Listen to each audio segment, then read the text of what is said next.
Top of the day, beautiful people. Let's wobble, let's wobble. All right, y'all. Let's go ahead and get started.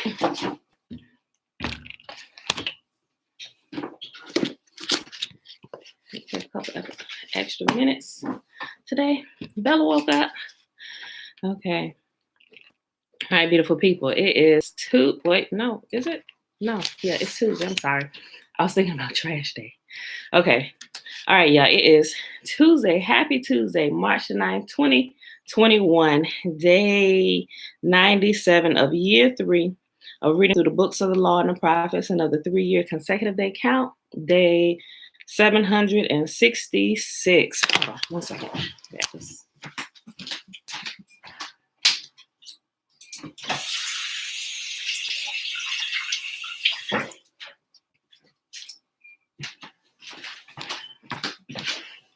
Okay.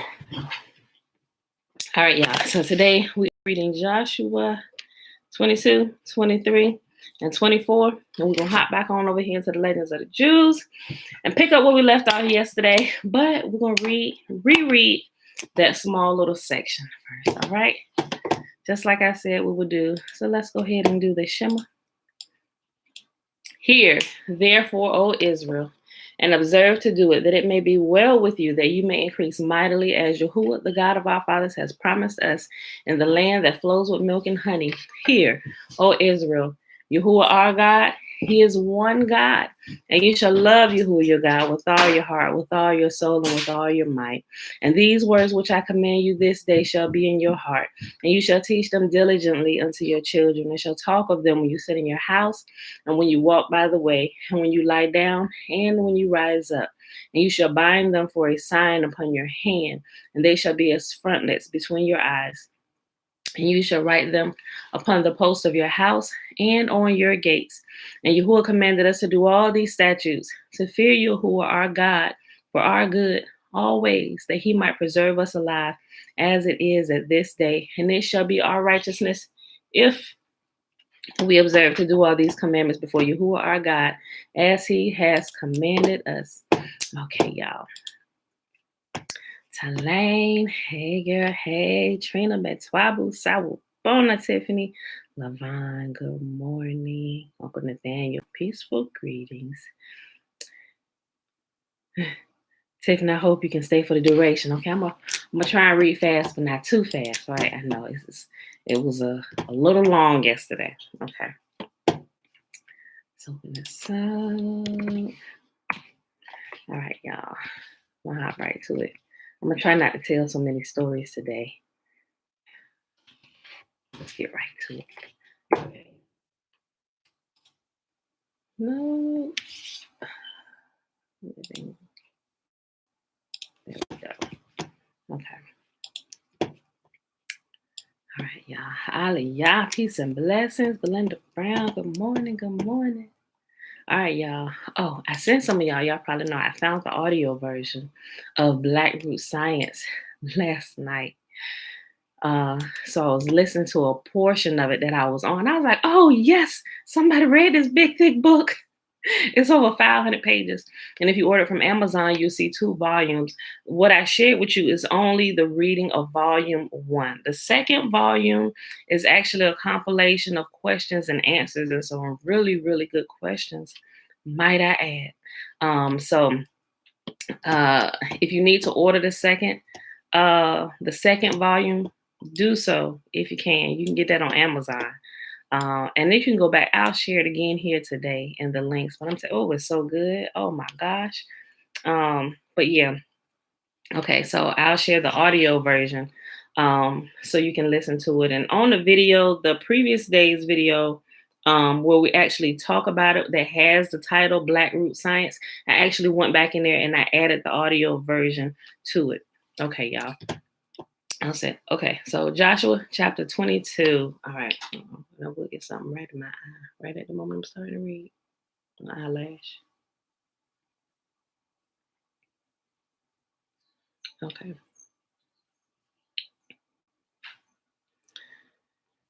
Okay.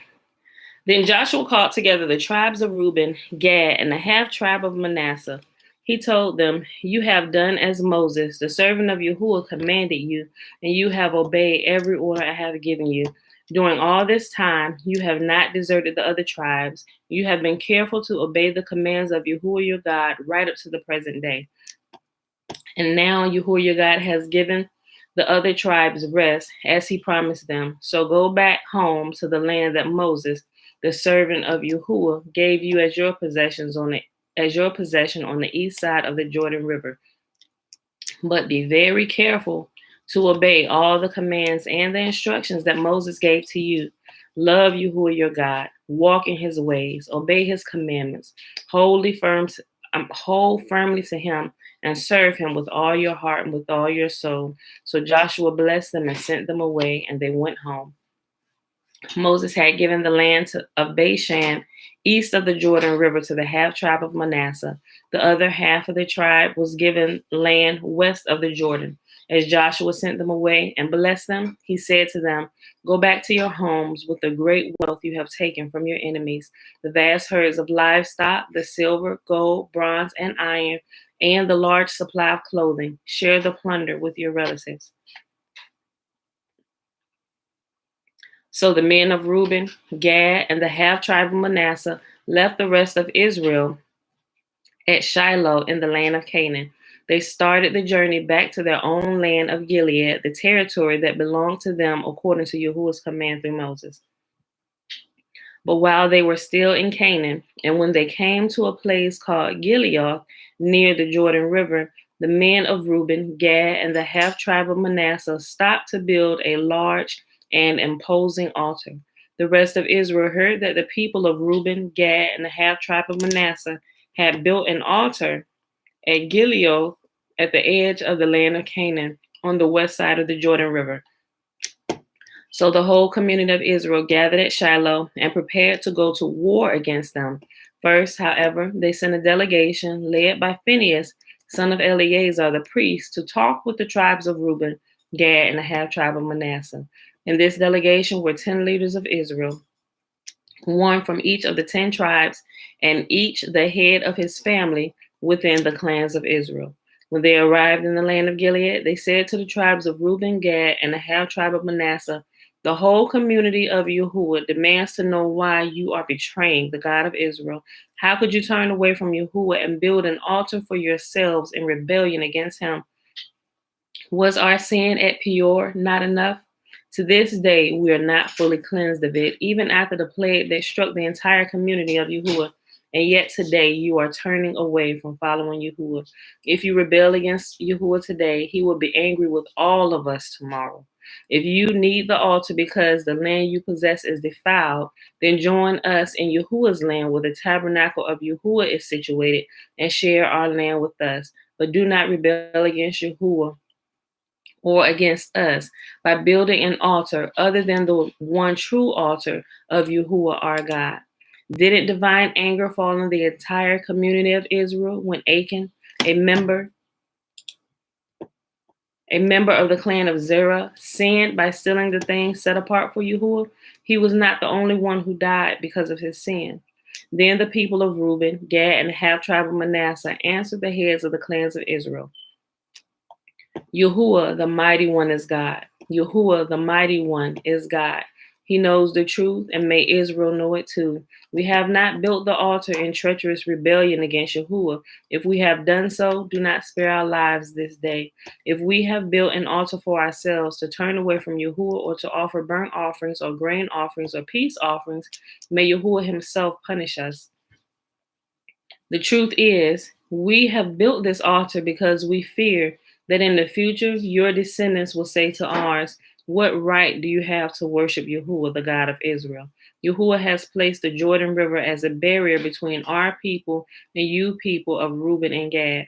You have no claim to Yahuwah. So your descendants may prevent our descendants from worshiping Yahuwah. So we decided to build an altar, not for burnt offerings or sacrifices, but as a memorial. It will remind our descendants and your descendants, that we too have the right to worship Yahuwah at his sanctuary with our burnt offerings, sacrifices, and peace offerings, then your descendants will not be able to say to ours, you have no claim to Yahuwah. If they say this, our descendants can reply, look at this copy of Yahuwah's altar that our ancestors made. It is not for burnt offerings or sacrifices. It is a reminder of the relationship both of us have with Yahuwah. Far be it from us to rebel against Yahuwah or to turn away from him by building our own altar for burnt offerings, grain offerings, or sacrifices. The only altar of Yahuwah our God stands in front of the tabernacle. That stands in front of the tabernacle may be used for that purpose.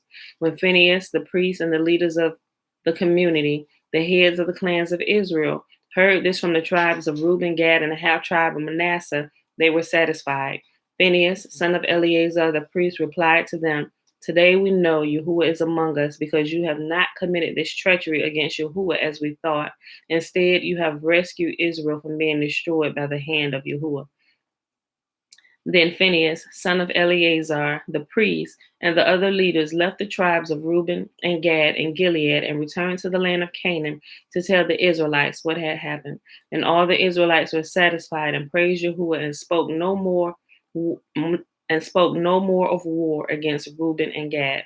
The people of Reuben and Gad named their altar Witness, for they said, it is a witness between us and them that Yahuwah is our God too. All right, next chapter. Good morning, Uncle James Brown, Shayla, Alicia. Okay. Tiffany. She said, my library is constantly increasing because of you.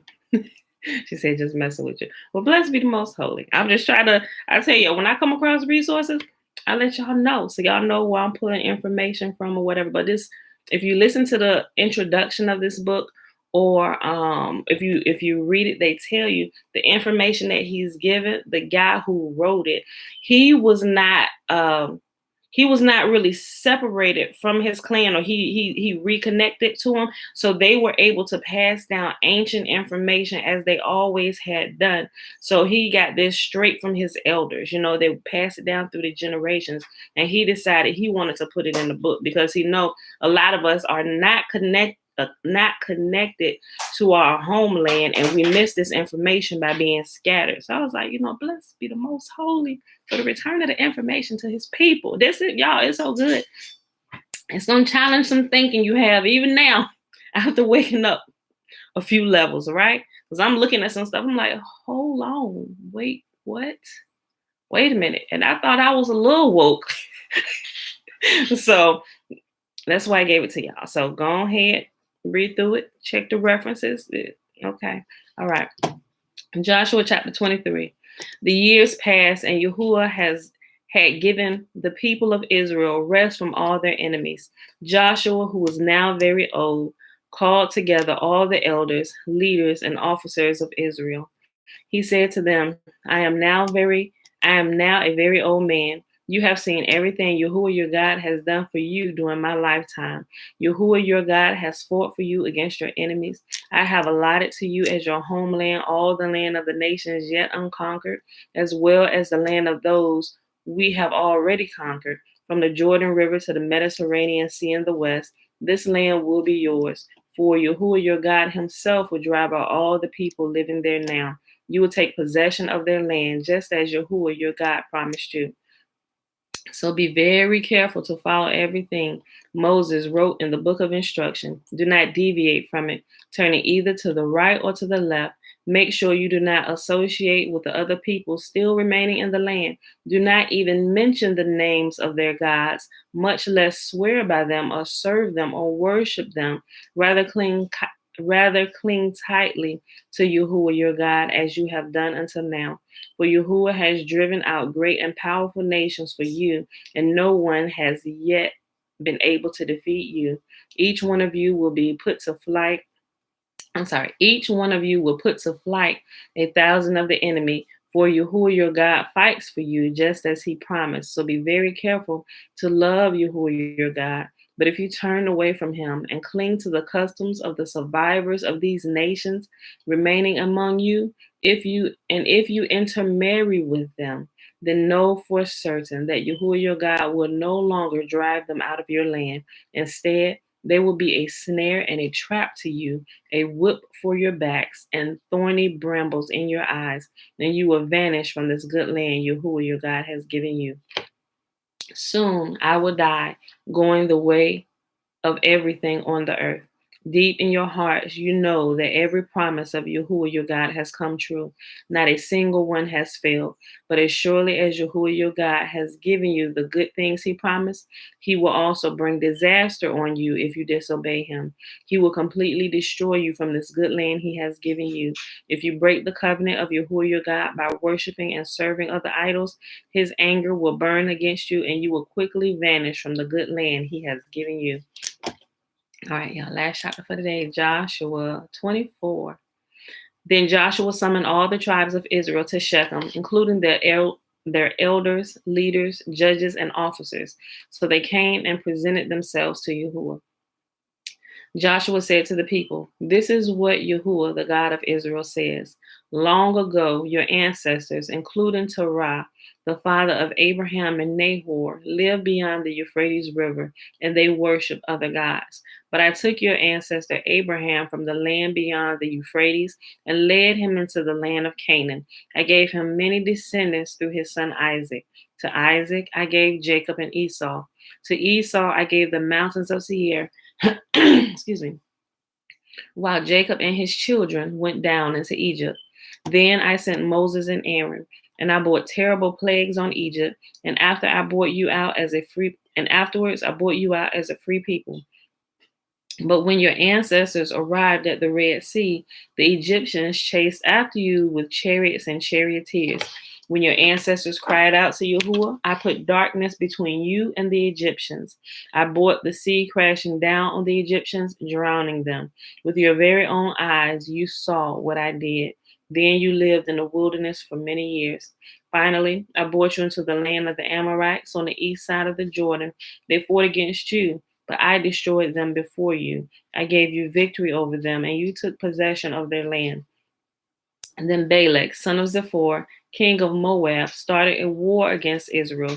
He summoned Balaam, the son of Beor, to curse you, but I would not listen to him. Instead, I made Balaam bless you, and so I rescued you from Balak.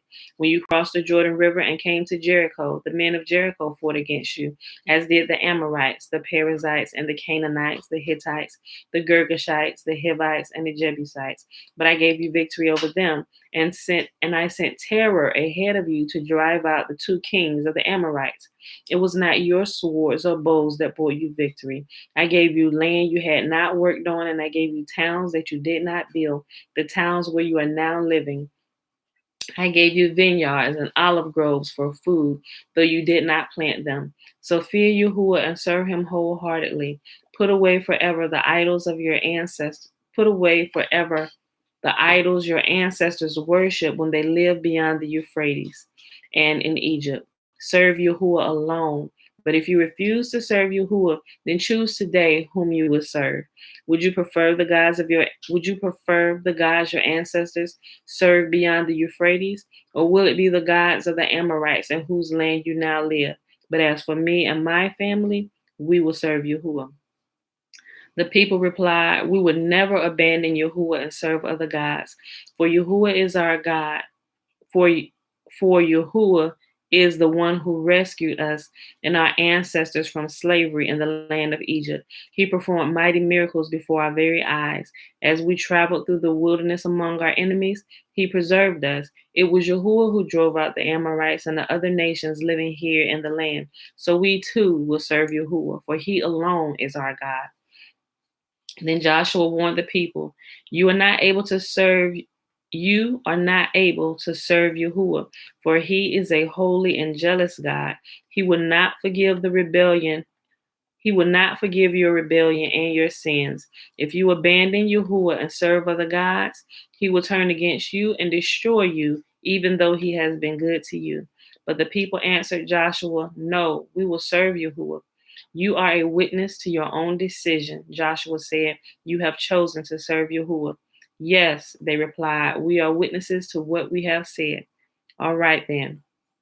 Joshua said, "Destroy the idols among you and turn your hearts to Yahuwah, the God of Israel."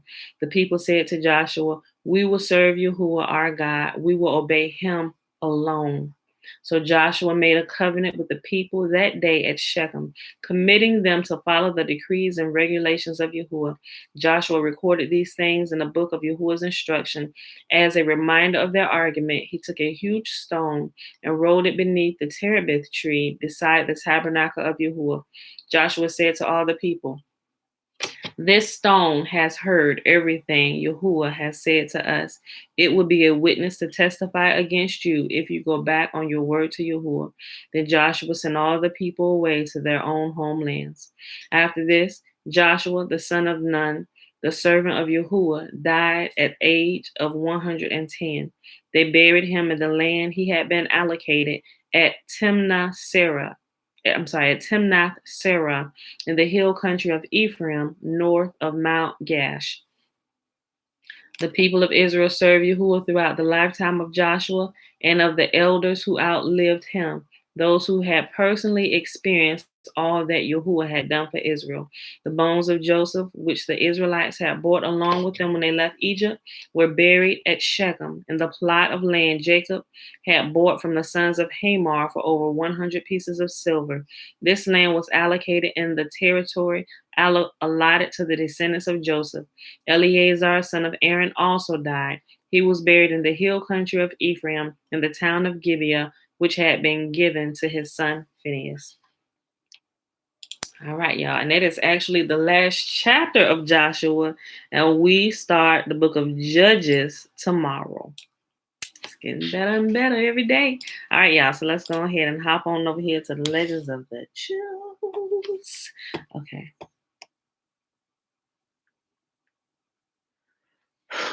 Yeah. What is that? Automatic 3000. Yeah, you just made a comment there that the people, I don't know if someone ready for yet. I'm like, what? Hold on. Wait a minute. Let me think about this. So I'm going through and rereading. I was like, wait a minute. I just need to think about this. Okay. So, yeah. Hezekiah, hey, how you doing? Look. Listen, let me tell you something. Look, y'all. Read the book without bias at first. You may need to go through it a couple times. That's why I'm so glad there was an audio version that I found last night, okay? So listen to it. Look, there is a lot of stuff. Yeah, there is a lot of stuff that we have forgotten and that has not been passed down to us. But as I'm reading and listening to it, it's like, seriously, I feel something deep down in my shanana that kind of connects with some things that I've learned, but I haven't really been able to attach it to anything. I don't quite understand. And this book started, boom, kind of hitting on some of that stuff. And I'm like, wait a minute, was this really real? Wait, was this really truth that I understood, but kind of still not fully understood? But it hits on a lot of that stuff, right? And if you fresh out the church doors, you may not make it that far in the book. So you may not be ready for it yet. I'm just saying. I kind of broke y'all into it, and I thank my uncle and my aunt for sharing it with me. I don't know. I'm really grateful y'all shared it with me. I think they're still here today. But anyway, I kind of broke you into it with the fasting part because we talk about fasting a lot, and I thought it was really awesome, So if it gets you in there looking at the fasting part, how to restore your bodies, you can kind of start, as you start cleaning out some of the gunk in your system, physically and spiritually, you can think a little more clear, and some things will become a little more clear, right? So those people who aren't even on a journey of properly cleansing their bodies and returning it to its natural state, it's going to be really hard for you to get through this book because you will not be able to understand it. Like it's like you're going to just I'm telling you, you're going to need to cleanse yourself from all the filth. You really are, in order to get through it. So I just want to say that, y'all. So, okay. Yeah, I appreciate that comment. I'm at automatic 3000. Okay. Yeah. Okay. Okay, so we're back at the Legends of the Jews, page 385, and we're going to go back to the last section that we read yesterday, like I said. It's entitled Yahuwah Kisses Moses' Soul. Okay. All right, y'all. In the meanwhile, Moses' time was at an end. A voice from heaven resounded, saying, "Why, Moses, dost thou strive in vain? Thy last second is at hand." Moses instantly stood up for prayer and said, "Lord of the world, be mindful of the day on which thou did reveal thyself to me in the bush of thorns, and be mindful also of the day when I ascended into heaven, and during 40 days partook of neither food nor drink. Thou, gracious and merciful, deliver me not into the hand of Samael." Yahuwah replied, "I have heard thy prayer. I myself shall attend to thee and bury thee." Moses now sanctified himself, as do the seraphim that surround the divine majesty, whereupon Yahuwah from the highest heavens revealed himself to receive Moses' soul. When Moses beheld the Holy One, bless he his name. He fell upon his face and said, "Lord of the world, in love didst thou create the world, and in love thou guidest it. Treat me also with love, and deliver me not into the hands of the angel of death." A heavenly voice sounded and said, "Moses, be not afraid. Thy righteousness shall go before thee. The glory of Yahuwah shall be thy reward." With Yahuwah descended from heaven three angels, Michael, Gabriel, and Zagzagel. Gabriel arranged Moses' couch. Michael spread upon it a purple garment, and Zagzagel laid down a woolen pillow.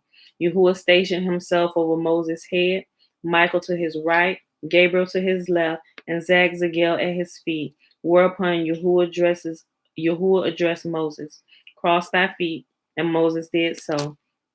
He then said, "Fold thy hands and lay them upon thy breast." And Moses did so. Then Yahuwah said, "Close thine eyes." And Moses did so. Then Yahuwah spake to Moses' soul. And if you weren't here yesterday, remember, excuse me, us in relation to Yahuwah, we are female, he is male, right? So, okay. Then Yahuwah spake to Moses' soul, "My daughter, 120 years I had decreed that thou should dwell in this righteous man's body, but hesitate not now to leave it, for thy time is run." The soul replied, "I know that thou art God of spirits and of souls, and that in thy hand are the souls of the living and the dead. Thou did create me and put me into the body of this righteous man. Is there anywhere in the world a body so pure and holy as this is? Never a fly rested upon it. Never did leprosy show itself upon it. Therefore do I love it and do not wish to leave it." Yahuwah replied, "Hesitate not, my daughter. Thine end hath come. I myself shall take thee to the highest heavens and let thee dwell under thy throne of glory, under the throne of my glory, like the seraphim, Ophanim, cherubim, and other angels." But the soul replied, "Lord of the world, I desire to remain with this righteous man, for whereas the two angels, Azza and Azazel, when they descended from heaven to earth, corrupted their way of life and loved the daughters of the earth, so that in punishment thou didst suspend them between the heaven and the earth. The son of Amram, a creature of flesh and blood, from the day upon which thou did reveal thyself from the bush of thorns, has lived apart from his wife. Let me therefore remain where I am." When Moses saw that his soul refused to leave him, he said to her, "Is this because the angel of death wished to show his power over thee?" The soul replied, "Nay, Yahuwah doth not wish to deliver me into the hands of death. Moses, would thou perchance weep when the others will weep at my departure?" The soul, "Yahuwah hath delivered my eyes from tears." Moses, "Would thou perchance go into hell when I am dead?" The soul, "I will walk before Yahuwah in the land of the living." When Moses heard these words, he permitted his soul to leave him, saying to her, "Return unto thy rest, O my soul, for Yahuwah hath dealt bountifully with thee." Yahuwah thereupon took Moses' soul by kissing him upon the mouth. Moses' activity did not, however, cease with his death, for in heaven he is one of the servants of Yahuwah. Yahuwah buried Moses' body in a spot that remained unknown even to Moses himself. Only this is known concerning it, that a subterranean passage connects it with the graves of the patriarchs. Although Moses' body lies dead in its grave, it is still as fresh as when he was alive. All right, we're going to start on a new section. The mourning for Moses. When Moses died, a voice resounded from heaven throughout all the camp of Israel, which measured 12 miles in length by 12 in width, and said, "Woe, Moses is dead. Woe, Moses is dead." All Israel, who throughout 30 days before Moses' decease had wept his impending death, now arranged a 3 months' time for mourning for him. But Israel were not the only mourners for Moses. Yahuwah himself wept for Moses, saying, "Who will rise up for me against the evildoers? Who will stand up for me against the workers of iniquity?" Metatron appeared before Yahuwah and said, and we know Metatron is Enoch, right? Okay. Metatron appeared before Yahuwah and said, "Moses was thine when he lived, and he is thine in his death." Yahuwah replied, "I weep not for Moses' sake, but for the loss Israel suffered through his death. How often they angered me, but he prayed for them and appeased my wrath." The angels wept with Yahuwah, saying, "But where shall wisdom be found?" The heavens lamented. The godly man is perished out of the earth. The earth wept, and there is none upright among men. Stars, planets, sun, and moon wailed. The righteous perisheth, and no man layeth it to heart. And Yahuwah praised Moses' excellence in the words, "Thou hast said of me, the Lord, he is God, and there is none else. And therefore I shall say of thee, and there arose not a prophet in Israel unto like unto Moses." Among mortals, it was particularly Jochebed, Moses' mother, and Joshua his disciple, that deeply mourned Moses' death. They were not indeed certain if Moses were dead, hence they sought him everywhere. Jochebed went first to Egypt and said to that land, "Mizraim, Mizraim, hast thou perchance seen Moses?" Remember, Mizraim is the actual name for Egypt. "Mizraim, Mizraim, hast thou perchance seen Moses?" But Mizraim replied, "As truly as thou livest, Jochebed, I have not seen him since the day he slew all the firstborn here." Jochebed then betook herself to the Nile, saying, "Nile, Nile, hast thou perchance seen Moses?" But Nile replied, "As truly as thou livest, Jochebed, I have not seen Moses since the day he turned my water to blood." Then Jochebed went to the sea and said, See, hast thou perchance seen Moses?" The sea replied, "As truly as thou livest, Jochebed, I have not seen him since the day when he led the 12 tribes through me." Jochebed thereupon went to the desert and said, "Desert, desert, hast thou perchance seen Moses?" The desert replied, "As truly as thou livest, Jochebed, I have not seen him since the day whereupon he caused manna to rain down upon me." Then Jochebed went to Sinai and said, "Sinai, Sinai, hast thou perchance seen Moses?" Sinai said, "As truly as thou livest, Jochebed, I have not seen him since the day whereon he descended from me with the 2 tablets of the law." Jochebed finally went to the rock and said, "Rock, rock, hast thou perchance seen Moses?" The rock replied, "As truly as thou livest, I have not seen him since the day when his staff he smote me twice." Joshua too sought his teacher Moses in vain, and in his grief for Moses' disappearance, he rent his garments and crying aloud called ceaselessly, my father, the chariot of Israel and the horsemen thereof. But where shall wisdom be found?" But Yahuwah said to Joshua, "How long wilt thou continue to seek Moses in vain? He is dead, but indeed it is I that have lost him, and not thou." Ooh. All right, next section. Samael's vain search. Samael, the angel of death, had not heard that Yahuwah had taken Moses' soul from his body. Remember, he's still on a mission to go take Moses' soul, right? So he trying to figure out how to do it. And Yahuwah knew he wasn't going to take it. Moses wasn't willingly giving it up either, right? Okay. Samael, the angel of death, had not heard that Yahuwah had taken Moses' soul from his body and received it under the throne of glory, believing that Moses was still among the living, he betook himself to Moses' house in order to seize his soul, for he feared to return before Yahuwah without having executed his command to take Moses' soul. He did not, however, find Moses in his accustomed place, so he hastened to the land of Israel, thinking, long did Moses pray to be permitted to enter this land, and perhaps he is there. He said to the land of Israel, excuse me. He said to the land of Israel, is Moses perchance with thee? But the land replied, nay, he is not found in the land of the living. Samael then thought, I know that Yahuwah once said to Moses, lift up thy rod and divide the sea, so perhaps he is by the sea. He hastened to the sea and said, is Moses here? The sea replied, he is not here, and I have not seen him since the day when he clove me into 12 parts, and with the 12 tribes, and when he is not here, and I have not seen him since the day he clove me into 12 parts, when the 12 tribes passed through me.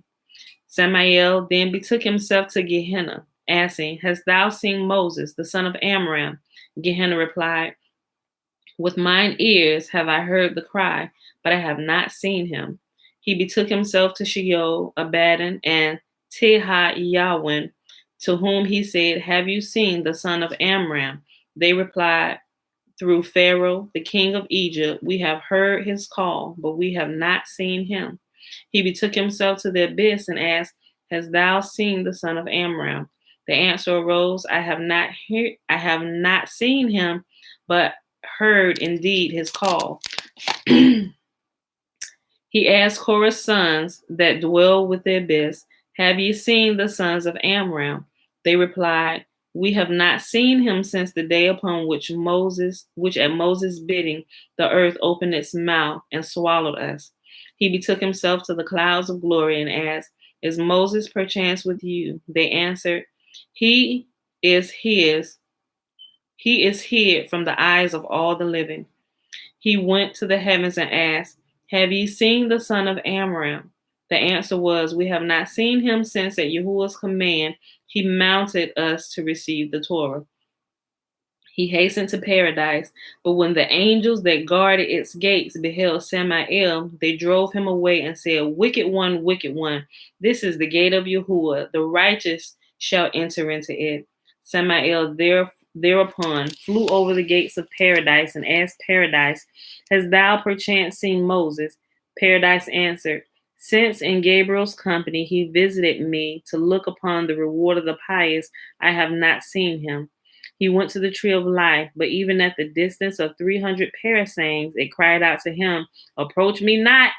He therefore asked from afar, hast thou seen the son of Amram? The tree replied, since the day on which he came to me to cut him a staff, I have not seen him. He betook himself to the tree of knowledge of good and evil and said, hast thou seen the son of Amram? The tree replied, since the day on which he came to me to get a writing reed, wherewith to write the Torah, I have not seen him. He betook himself to the mountains with his query. These replied, since he hewed the 2 tablets out of us, we have not seen him. He went to the deserts and asked, have you seen the son of Amram? These replied, since he has ceased to lead Israel to pasture upon us, we have not seen him. He betook himself to Mount Sinai, for he thought Yahuwah had formerly commanded Moses to ascend to it, and he might now be there. He asked Sinai, hast thou seen the son of Amram? Sinai said, since the day on which out of Yahuwah's right hand he received the Torah upon me, I have not seen him. He betook himself to the birds and said, have you seen Moses? They replied, since the day whereupon he separated the birds into clean and unclean, we have not seen him. He went to the quadrupeds and asked, have you seen Moses? They answered, since the day on which he determined which beasts might be eaten and which might not, we have not seen him. The answer of the birds and the beasts referred to the day on which Yahuwah assembled all the species of animals, led them before Moses, and instructed him which of these were clean and which were not, which might and which might not be eaten. Samael then betook himself to the court of the dead, where the angel Duma guards the souls of the deceased, and asked, "Hast thou seen the son of Amram?" He replied, "I heard the words of lamentation for him in heaven, but I have not seen him." He betook himself to the angels and asked, "Have you seen the son of Amram?" These made the same reply as Duma and advised him to go to the mortals who might possibly give him information concerning Moses' whereabouts. He betook himself to the mortals and asked, "Where's Moses?" No, by this time, he's like, "Look, where's Moses?" These replied, "Our teacher Moses is not like human beings. He is the peer of the angels of ministry, for he ascended into heaven and dwelt in heaven like the angels. He hath gathered the winds in his fist like an angel, and Yahuwah took his soul to himself in the place of his sanctity. What connection then hast thou with the son of Amram?" The next section, Moses excels all pious men. The special distinction that Yahuwah granted to Moses at his death was well merited, for Moses outweighed all other pious men. When Moses died, Adam appeared and said, "I am greater than thou, for I was created in Yahuwah's image." But Moses replied, "I am nevertheless superior to thee, for the glory that thou did receive from Yahuwah was taken from thee, whereas I retained the radiance of my face forever." Noah then said to Moses, "I am greater than thou, for I was preserved out of the generation of the flood." Moses replied, "I am superior to thee, for thou didst save thyself alone, and hast not the power to save thy generations. But I saved myself, and I also saved my generation at the time when they transgressed with the golden calf." Abraham said to Moses, "I am greater than thou, for I fed the wanderers." Moses, "I am superior to thee, for thou did feed the uncircumcised, whereas I fed the circumcised. And moreover, did thou feed them in the land of habitations, whereas I fed Israel in the desert." Boom. He said, "You fed them in a place where food grows. I fed them in a desert where nothing grows." Isaac said to Moses, "I am greater than thou, for I bared my neck upon the altar and beheld the face of the Shekinah." Moses replied, "Still I am superior to thee, for thou did indeed behold the face of the Shekinah, but thine eyes grew dim, whereas I talked with the Shekinah face to face, and yet neither did my eyes grow dim nor my strength wane." Jacob said, "I am greater than thou, for I wrestled with the angel and conquered him." Moses replied, "Thou didst wrestle with the angel upon thy territory, but I mounted to the angels into their own territory, and still they feared me." Joseph said to Moses, "I am greater than thou, for my master's wife could not tempt me to sin." Moses replied, "Still am I superior to thee, for thou did restrain thyself from a strange woman, whereas I abstained from intercourse with my own wife." The degree of Moses' superiority over the other pious men can be seen by following. Adam died because he had been seduced by the serpent, whereas Moses fashioned a serpent out of brass, at the sight of which everyone that had been bitten by a snake recovered. Noah offered a sacrifice to Yahuwah that was accepted, but he himself was not admitted to Yahuwah's presence. When Moses, on the other hand, offered a sacrifice, sorry, y'all. That call was coming through. I need to answer that one. Okay. Noah offered a sacrifice to Yahuwah that was accepted, but he himself was not admitted to Yahuwah's presence. When Moses, on the other hand, offered a sacrifice in Israel's name, Yahuwah said to him, "Know that twice daily I shall dwell with ye." Abraham had been the cause for Israel's bondage in Egypt, for that was the punishment for his words. "Whereby shall I know that I shall inherit the land?" Moses, on the other hand, it was delivered, Moses, on the other hand, it was that delivered Israel out of Egyptian bondage. Jacob indeed conquered in his struggle with the angel, but the blow that the angel dealt him put Jacob's thigh out of joint forever, whereas Moses inspired the angels with such fear that as soon as they beheld him in heaven, they fled. But Moses not only surpassed all other human beings, he surpassed also the entire creation that Yahuwah had brought forth in 6 days. On the first day,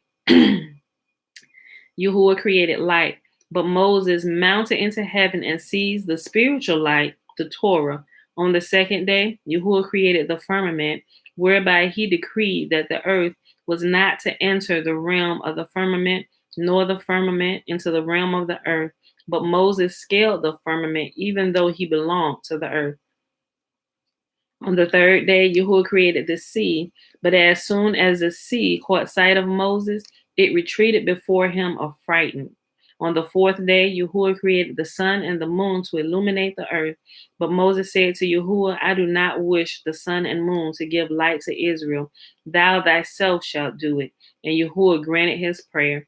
On the fifth day, Yahuwah created the animals, but Moses slaughtered whatever animals he wanted for Israel's need. When he therefore, Yahuwah laid all the objects of creation on one side of the scales, and Moses upon the other, Moses outweighed them. Moses was justly called the man of God, for he was half man and half God. But not in this world alone was Moses the great leader and teacher of his people. He shall be the same in the future world, in accordance with the promise Yahuwah made him shortly before his death. Yahuwah said, Thou that did lead my children in this world shall also lead them in the future world. All right, y'all. So that was, we had 46 minutes today. Okay, so that was the end of volume 3. We read a lot. Like, we done read through more than half of this book. It's over 500 pages, right? Okay, so let's see. Do I want to? Now to start and getting, I know we finished up the book of Joshua today, literally. We read the last chapter of Joshua, but this actually starts with Joshua and goes into a little more the detail of what we just finished reading through, even with the about the sun and the moon obeying him and how they sing a song, right? Okay, so I'm wondering, let's see. Let's go ahead and read these first little 2 sections. We're just going to go ahead and do it. Tiffany, I promise I'll be done. You should, let's see. You at work already? You on your way? Okay, let's go ahead and read it. Volume 4. The early history of the first Hebrew conqueror in some respects is like the early history of the first Hebrew legislator.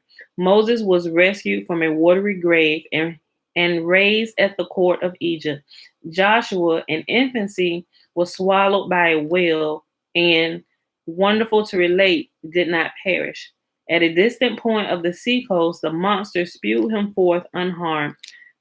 He was found by compassionate passers-by and grew up ignorant of his descent. The government appointed him to the office of hangman. As luck would have it, he had to execute his own father. By the law of the land, the wife of the dead man fell to the share of his executioner, and Joshua was on the point of adding to predicate another crime equally heinous. He was saved by a miraculous sign. When he approached his mother, milk flowed from her breast. His suspicions were aroused, and through the inquiries he set afoot regarding his origin, the truth was made manifest. Later, Joshua was so ignorant that he was called a fool, became the minister of Moses, and Yahuwah rewarded his faithful service by making him the successor of Moses. He was destined as such to Moses when, at the bidding of his master, he was carrying on war with the Amalekites. In this campaign, Yahuwah's care of Joshua was plainly seen. Joshua had condemned a portion of the Amalekites to death by lot, and the heavenly sword picked them out for extermination. Yet there was a great difference between Moses and Joshua, as between the sun and the moon. Yahuwah did not withdraw his help from Joshua, but he was by no means so close to him as to Moses. This appeared immediately after Moses had passed away. At the moment when the Israelitish leader was setting out on his journey to the great beyond, he summoned his successor and bade him put questions upon all points about which he felt uncertain.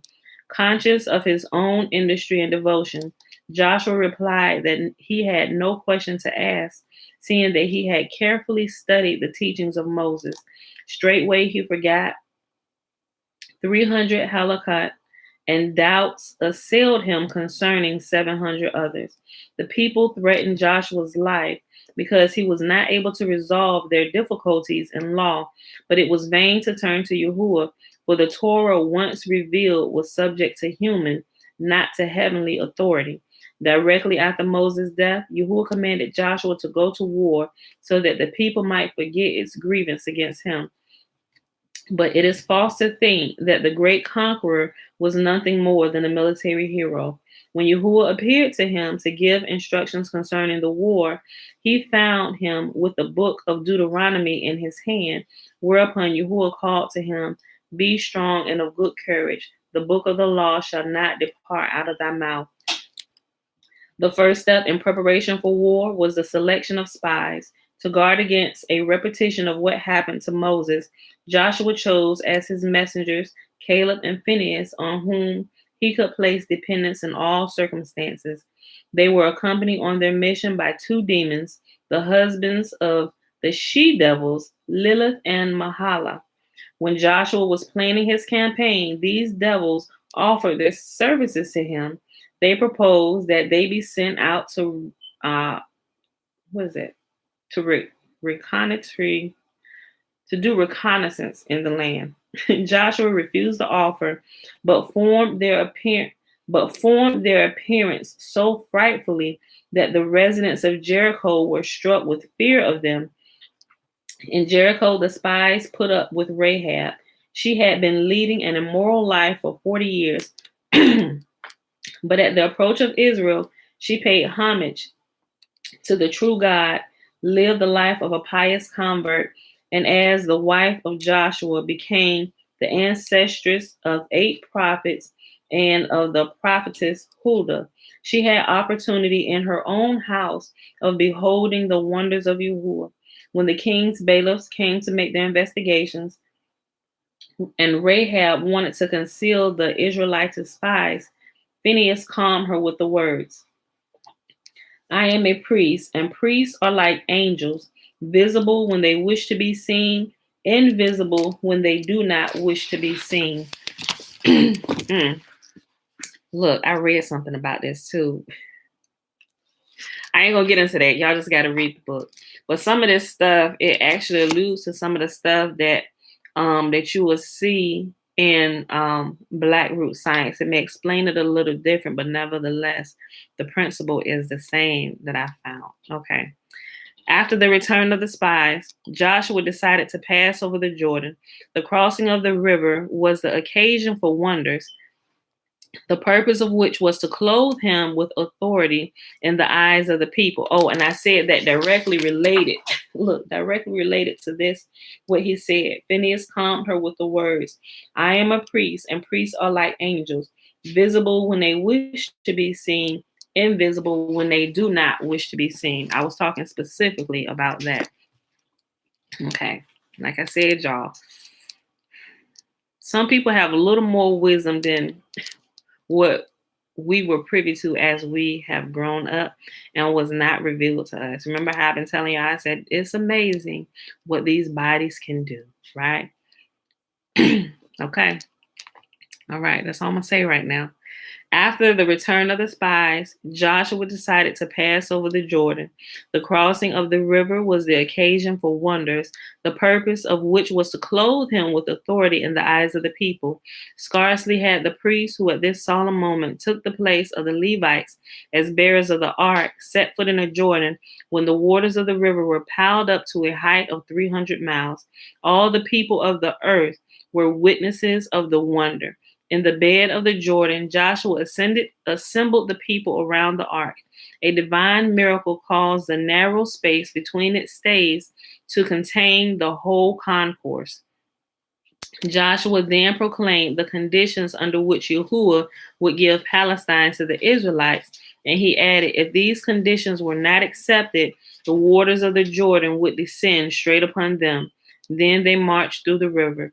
When the people arrived on the further shore, the holy ark, which had all the while been standing in the bed of the river, set forward of itself, and dragging the priests after it, overtook the people. The day continued eventful. Unassailed, the Israelites marched 70 miles to Mount Gerizim and Mount Ebal, and there performed the ceremony bidden by Moses in Deuteronomy. 6 of the tribes ascended Mount Gerizim and 6 Mount Ebal. The priests and the Levites grouped themselves about the holy ark in the veil between the two peaks, with their faces turned toward Gerizim. The Levites uttered the words, happy the man that maketh no idol, an abomination unto Yahuwah. And all the people answered, Amen. After reciting 12 blessings similar to this in form, the Levites turned to Mount Ebal and recited 12 curses, counterparts of the blessings, to each of which the people responded again with Amen. Thereupon the altar was erected on Mount Ebal with 10 stones, each weighing 40 seim, which the Israelite had taken from the bed of the river while passing through the Jordan. The altar was plastered with lime, and the Torah written upon it in 70 languages, so that the heathen nation might have the opportunity of learning the law. At the end, it was said explicitly that the heathen outside of Palestine, if they would but abandon the worship of idols, would be received kindly by the Hebrews.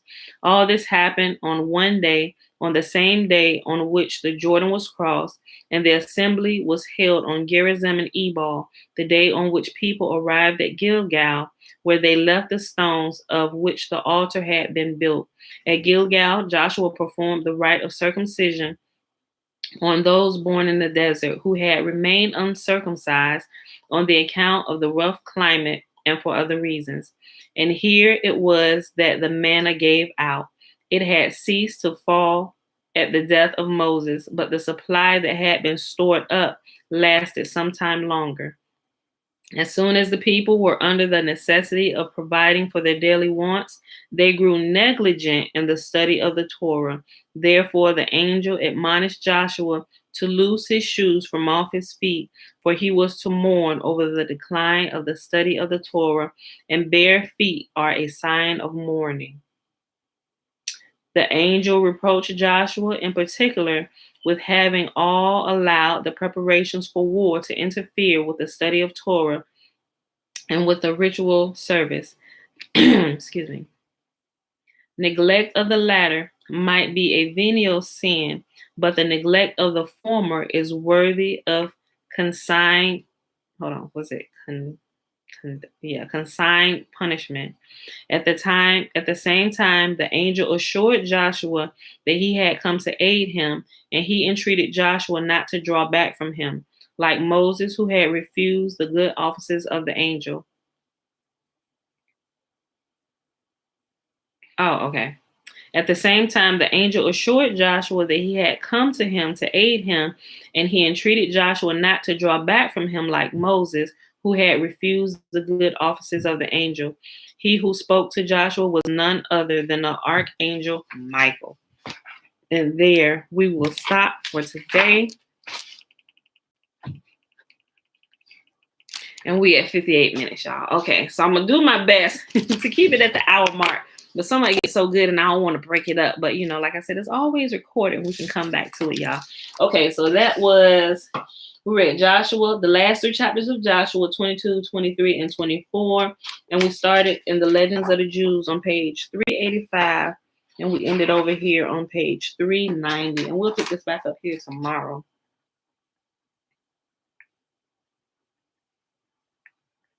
All right, y'all. So this was good. Tomorrow is really good too when it's talking about when the sun stood still for Joshua, right? Okay, I really love that story. Okay, so let's go ahead and do the blessing real quick. Just to make sure those who need to get to work, get off the video can go.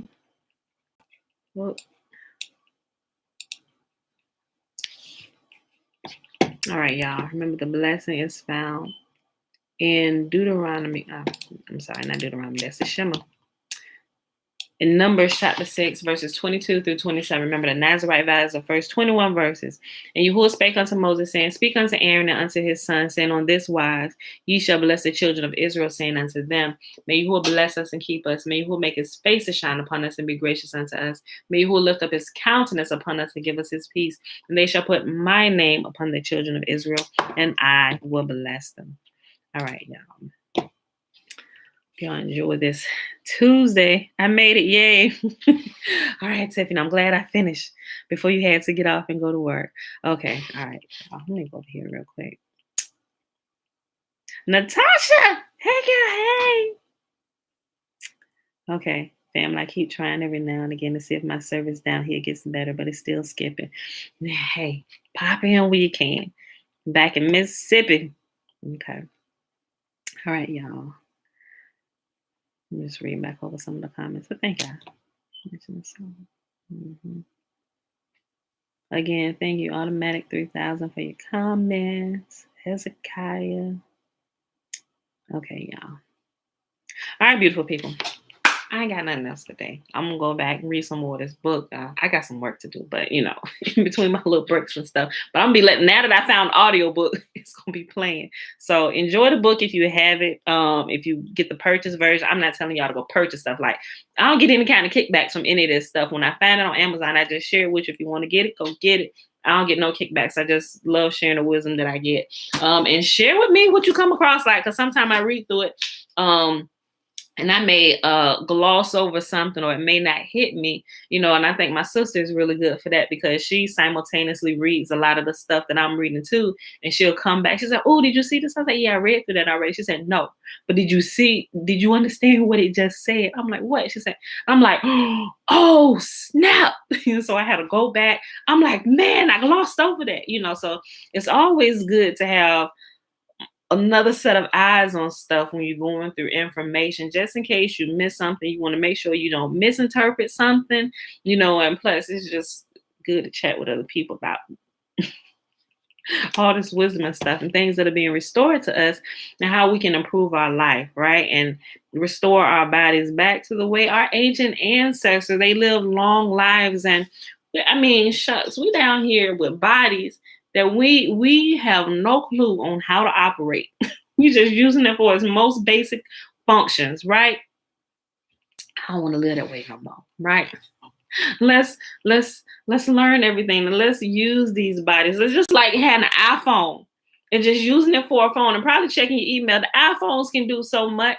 That's how people use their bodies, like on default mode, right? Just the basic necessary stuff. You don't really need an iPhone for that. You could just get a regular flip phone or something like that to do that. But this thing, it has so many functions that we are unaware of, right? And it just blows my mind, right? So that's all for today, y'all. I don't really have nothing else. Let's go. That's the call I invited you to. The call you invited me to, Shayla. I saw that the other day. Wait, the person who read the book, Shayla. I'll wait for you to respond. Yeah, because by the time I had clicked on it, clearly the call was over, and I don't even think I clicked on it till the next day. So I was wondering what it was, and I forgot to ask you about it. But send me a text or something. But yeah, they were talking about that book.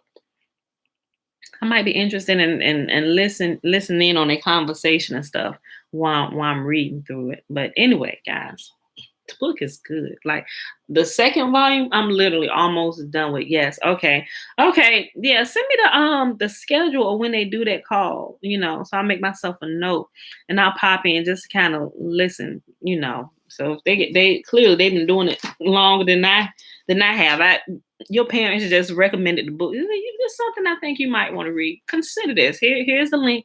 Download the PDF version. I'm like, okay, and I don't even, I clicked on it that day and I just kind of skimmed through it real quick. I was like, okay, oh my gosh, it's like 500 pages. I'm gonna have to come back to this, but something caught my eye. I was like, I'm gonna really have to come back to this. So I bookmarked it and I sent it to myself so I wouldn't forget. And I actually didn't get back to it for, I want to say almost a week later, because the thought kept coming back to me. Go open it up. Go open it up. Go open it up. And so if I say, oh, let me go back, because when I say I'm gonna read something, I'm look over something, I do my best to keep my word and go through and and I'm so glad y'all recommended this to me. It had, oh my gosh, I could go on and on, but let's go ahead and get out of here, y'all. Y'all done heard enough. It's there. I'll post the links for it in here today for those that don't have it. I think everybody does already, but I'll repost it here in the comment section and in the description box of the video today on Facebook and YouTube. But anyway, y'all, let's get out of here today. Go on, get to work. Get off of here. Go to work. All right, y'all. Love y'all. See y'all in the morning, 7:15 a.m. Eastern Standard Time. Peace.